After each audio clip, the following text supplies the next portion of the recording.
Okay, so I'm a little bit of the way down. It's very pretty. I'm in the forest now, so it's really beautiful. It's a good walk though. Downhill all the way and then uphill all the way back. Yeah, so I wanted to sort of describe how I got to where I was. I don't think I can really start in 2016. I think I have to go back a little bit further than that to really get the picture of what was going on in my life at the time. I moved to the Netherlands in 2012 with Marika, who's my wife now. Was my girlfriend back at the time.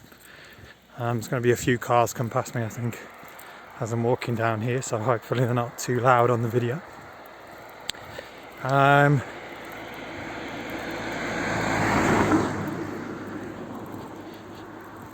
So yeah, we'd been travelling through Southeast Asia for 6 months, nearly enough 6 months, something along those lines. We'd been together for less than a year when we decided we'd move to the Netherlands together. Marika had got a university placement, and I decided I'd move with her after we'd had a successful period of basically living in each other's pockets 24/7. And I used to work in the hospitality industry, and when I got to the Netherlands I decided I didn't really want to do that anymore. I think I'd decided that while we were away in Asia. I was getting older. I didn't feel like doing the antisocial hours anymore and working for not much love, not much pay. Yeah, I just didn't want that lifestyle anymore. So I ended up working for a Dutch company. I met a lot of great people. So over the next 2 years, Marika graduated from university. I worked my way from being an entry-level position at the company to being an account manager for the European region. So I dealt with all of our clients. So my customer service background came in from hospitality, and it really helped me use my skills very well. And everything was really peachy clean and good. And then Marika was offered a job in Berlin, and obviously it was a really good opportunity for her, but I was enjoying my life very much in the Netherlands and my career. Getting my teeth into what I was doing, and Marika was offered a 2-year position, and then our plan was to move on after that. So I decided I'd stay and we'd keep our relationship going, and we had a house still in the Netherlands, and Marika then rented somewhere in Berlin, and we decided we'd try and just keep it going and visit each other as regularly as possible. Now, anyone who's done a long distance relationship knows that's incredibly difficult. And in the first 9 months we were apart, I think we saw each other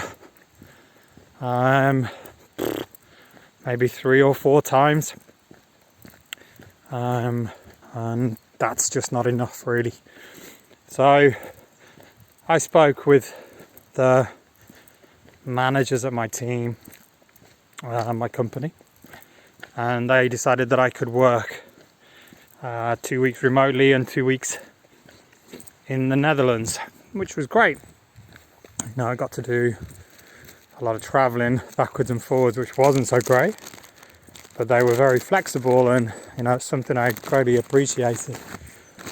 But during that period where Marika was gone and I wasn't seeing her very much, I got a little bit depressed, and it was kind of difficult. It was like living 2 lives. I was living 2 weeks with my friends and then 2 weeks with her. So the 2 weeks I was with my friends in the Netherlands, it was one kind of lifestyle, and 2 weeks with Marika was a different kind of lifestyle. And I think that took its toll on me.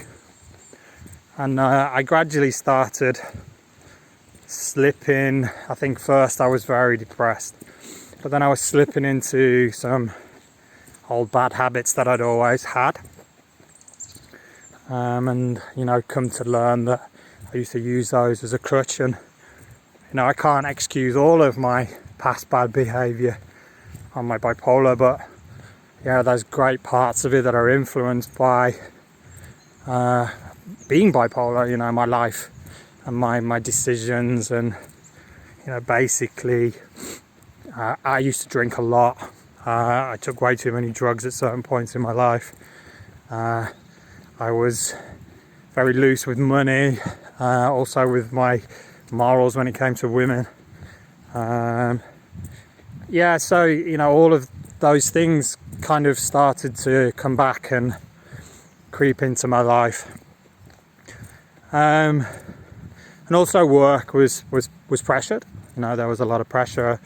During the summer of 2015, I was asked to take over the running of the whole region of Europe due to some issues we were having.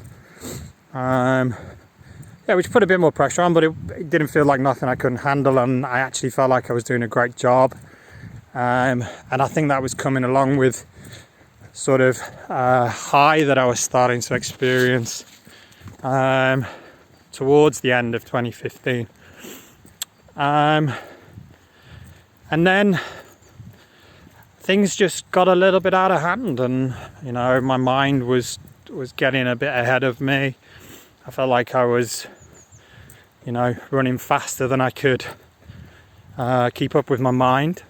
And then it just all seemed to crash down on me just before Christmas in 2015.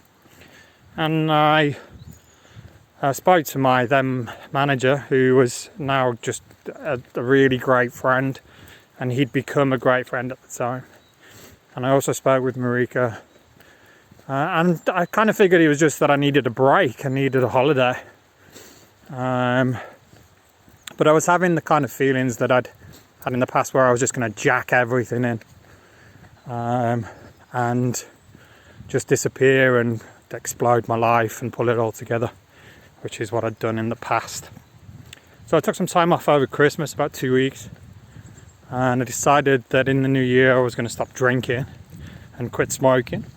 So just give myself a bit of a break and have a bit of a, the old January cleanse nonsense that we all do. And I didn't feel any better. I got back to the Netherlands just after New Year's, and I was a complete mess still.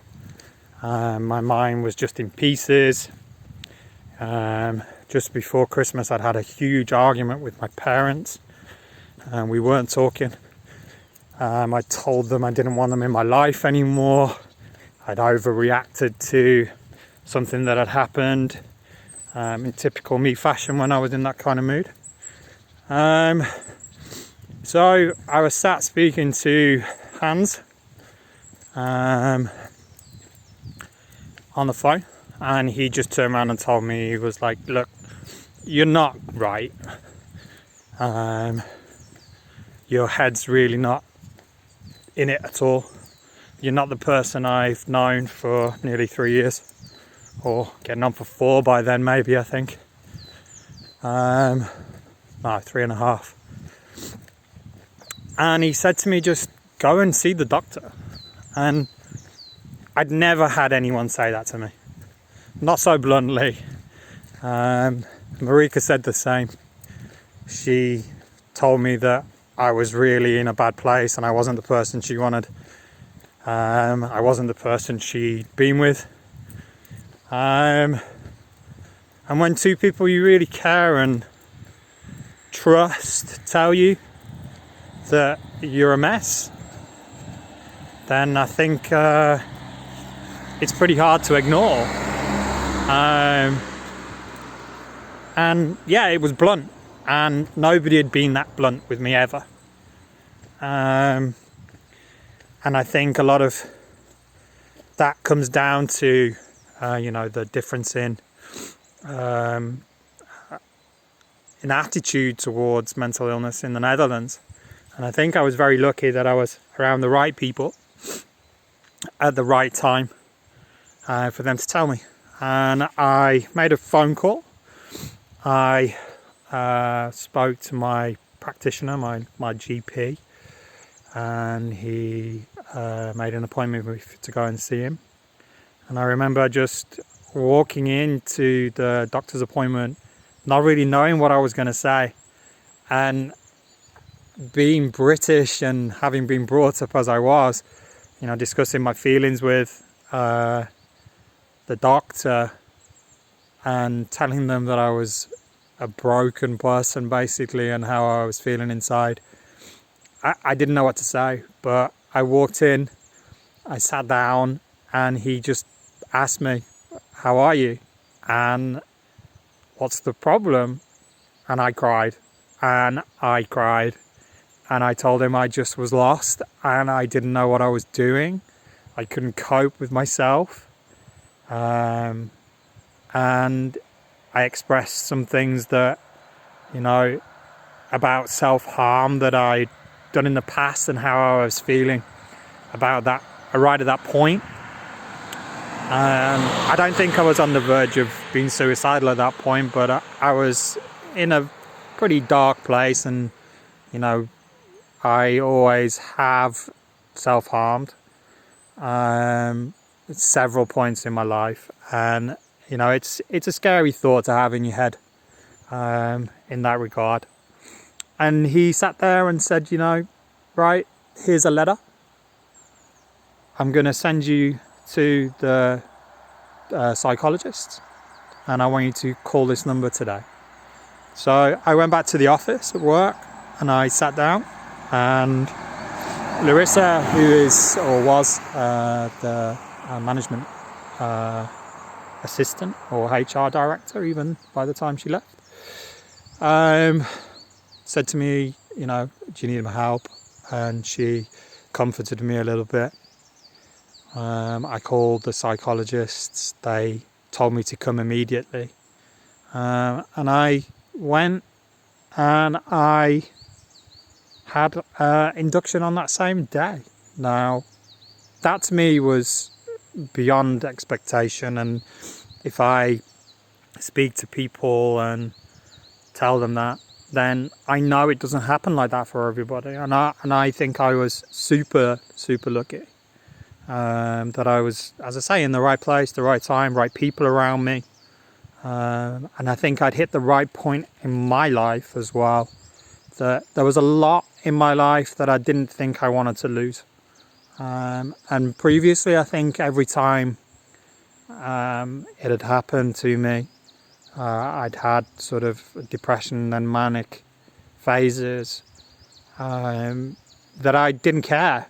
And I think that's quite a big sign of mania for me, is my lack of care about what's happening in my life.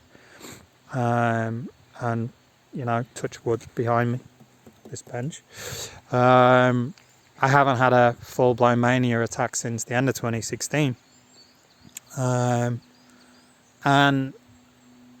yeah, it was good. I sat down and I talked through my history with a psychiatrist, and a psychologist was there as well. And obviously there's two different types, one for your drugs and one for your mind and one for your diagnosis. And yeah, it was quite a blur that day as well, to be honest. But I talked through a lot of my stuff, and they initially said they would treat me for depression and anxiety, and they were pretty close to diagnosing me as being bipolar on the spot. They said to me I needed to see a psychiatrist once a week. I needed to see therapists as well for cognitive behavior. I also did some ERDM, I think it's called, eye rapid movement. And what it does is basically tries to help you remember some memories that might be giving you some kind of PTSD, which they thought I'd got some trauma from when I was a bit younger. So yeah, it was all pretty heavy from that point onwards, for a good few months. I'm not gonna lie, you know, I think therapy is the best thing I've ever done in my life, but it's brutal. The first few months for me were absolutely destroying. You know, I dragged up stuff from my past and my childhood that, you know, give me shame and give you grief and give you, you know, trauma, as I said. And the smallest things, and the small things for me, for one person might be huge to me, and huge things for me might be small to other people. Yeah, it is really awesome. And, you know, I got through that with the help of great people. You know, Hans, my wife, Larissa, 2 Foot, which I will talk about it another day, sort of what happened towards the end of the year. And I'll do it now. I'm already 16 minutes into this video. I can add a few more minutes. So through 2016, I stayed at work during my treatment. Work were great. They gave me all the support I needed. I continued to fulfill my duties. They gave me space to just deal with my mind on days I needed it. They gave me room to go to my appointments. And I thought I was getting through it. And I think that's, you know, where sometimes it comes unstuck. And I was only taking antidepressants at the time. I'd stopped my anxiety medication after a while because it didn't need it. And I was going through the summer, and my therapist, who I'd got a great relationship with, and I think that's one of the key things to having good therapy, is that the relationship between you and your therapist is solid and amazing, and you get on and you can talk freely and openly without feeling any uncomfort. And you know, that's never any drawback against the therapist that you have. If you don't get that, I think that's one thing that people that have bad experiences with therapy say, oh, therapy was rubbish for me. That they get the wrong person, and you know, that is the hardest thing of it, I think, the connection. And my therapist, Harry, a British Dutch guy, decided to leave and start his own practice, and my health insurance in the Netherlands didn't cover me to go to him, and I was assigned to a new guy, and his name was I can't even remember now, but he was German. He spoke great English, but I didn't have that connection with him. And just at that point, I kind of start to wobble.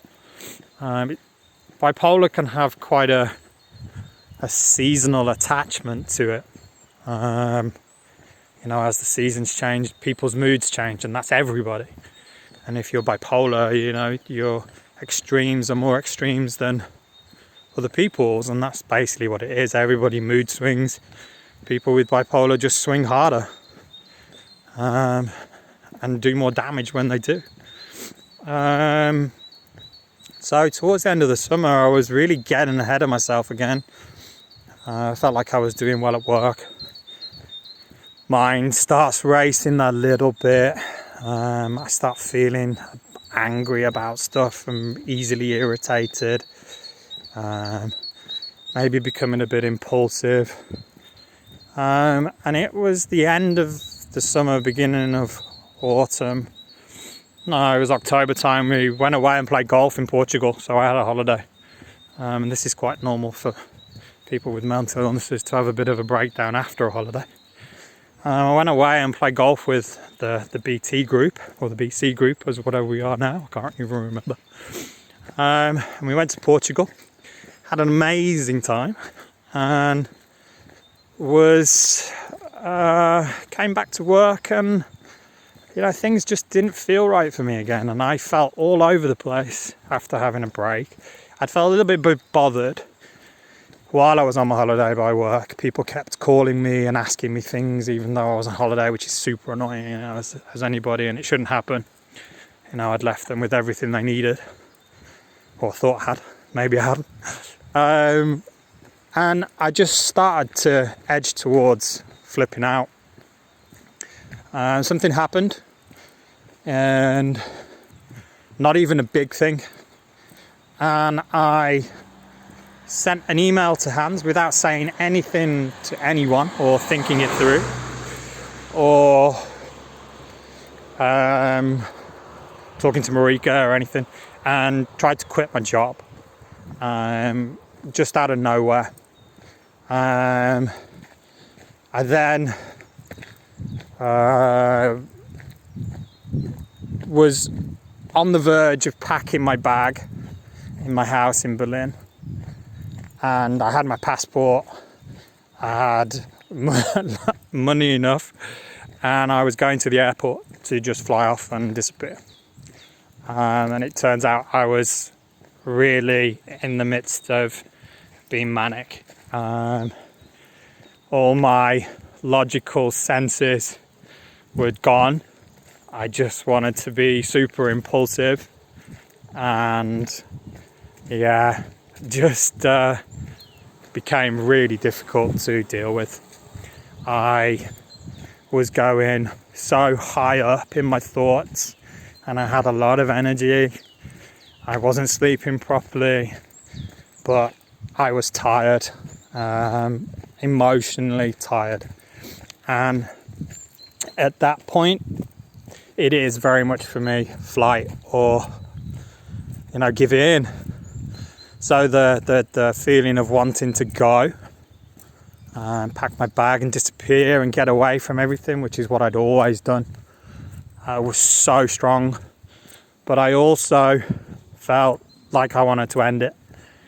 And I was stood on my balcony in Berlin, and it was one of those points where I actually really did feel like jumping off.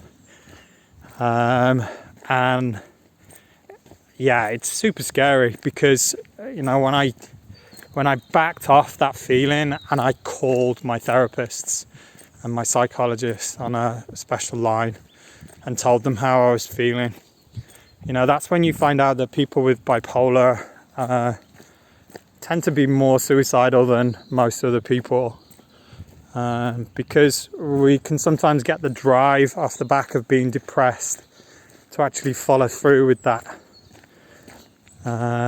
just on the impulse of it, which is very, very, very, very scary.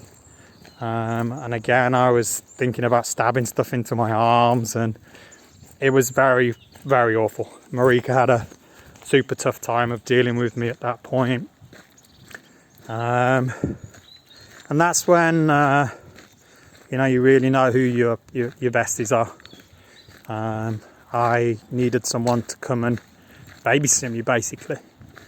And Marika had to go to the UK. She had an important conference that she really couldn't miss. She was trying everything she could to do that, but she couldn't get out of it. And 2 foot, those who know him by that name, or Mark Yates, others that don't, got on a plane and he flew out to Berlin and he sat with me. We did a few things touristy, but he basically was my guardian for a week, or however many days it was, 5, 6, whatever. But who knows, without him, I think Marika would have definitely stayed. But when your bestie's there, that's it. He came to the rescue and he looked after me. My meds got changed. They added me to a mood stabilizer. My diagnosis for bipolar 1 was 100% confirmed. And yeah, that was the kind of 18 months to 2 years that changed my life. I know I ramble a lot, so I hope a lot of that made sense. If anybody has any questions about anything I just said then pop it in the comments on Facebook or on YouTube, wherever you see this. Yeah, that's kind of my story so far when it came to getting diagnosed. I obviously then have things that I'll share about how I manage now and what it meant with my drugs and how they make me feel. Like, if you can see, I'm wearing glasses today, it's not even sunny. They give me awful sinus headaches, some of my drugs. And today I woke up just in agony. So my eyes get sore when I have sinus headaches.